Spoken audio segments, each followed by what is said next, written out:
दोस्तों, इस वक्त पूरी दुनिया मिलकर सिर्फ इस्लाम को टारगेट करने में लगी हुई है। जिन देशों में मुसलमानों की संख्या कम है वो देश आए दिन मुसलमानों पर जुल्म ढा रहे हैं। रोजाना आपके सामने कुछ ऐसी खबरें आती होंगी जहां पर मुसलमानों पर कहीं ना कहीं जुल्म होता है। चाहे चीन हुआ, फ्रांस हुआ, नॉर्वे हुआ या फिर यूरोप के और देश जहां पर मुसलमानों की संख्या कम है, उन लोगों पर बहुत ज्यादा जुल्म किया जा रहा है। आज बात करेंगे श्रीलंका की।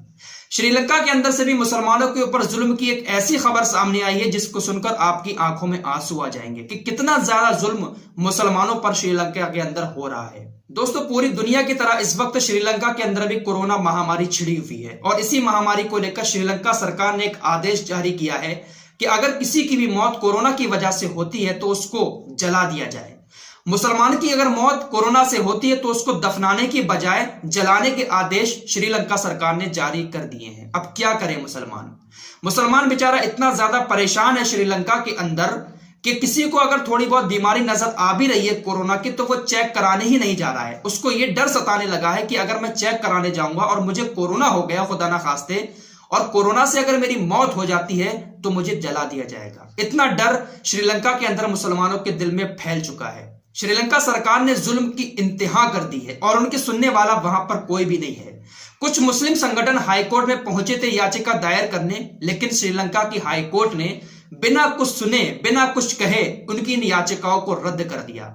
इसी बात को लेकर याचिका दायर की थी कि हमें जलाया ना जाए, हमें दफनाया जाए, लेकिन हाईकोर्ट ने उनकी बात सुनने से इनकार कर दिया। बिना कुछ सुने ही उनकी बात को रद्द कर दिया, याचिकाएं खारिज कर दी। तो देखिए किस तरीके का जुल्म श्रीलंका के अंदर भी मुसलमानों पर हो रहा है। और WHO से भी शिकायत की थी कुछ मुस्लिम संगठनों ने श्रीलंका के, लेकिन WHO ने भी कह दिया कि जिस तरीके से जलाना होता है उसी तरीके से दफनाना होता है, चाहे आप जला दें चाहे आप दफना दें। तो कुछ इस तरीके की बात WHO ने भी कहकर अपना पल्ला झाड़ लिया। और आपको एक बात और बता दें, क्या हवाला दिया जा रहा है कि अगर आप दफनाएंगे कोरोना वायरस से मरे हुए इंसान को तो जमीन के अंदर जो पानी होता है उसका संक्रमण पानी में फैल जाएगा, और जब पानी में संक्रमण फैलेगा तो उससे इस वायरस के फैलने का खतरा और ज्यादा बढ़ जाएगा। इन लोगों को लॉजिक देखिए, ये सिर्फ और सिर्फ मुसलमानों को टारगेट करने के लिए कुछ भी लॉजिक लगा देते हैं।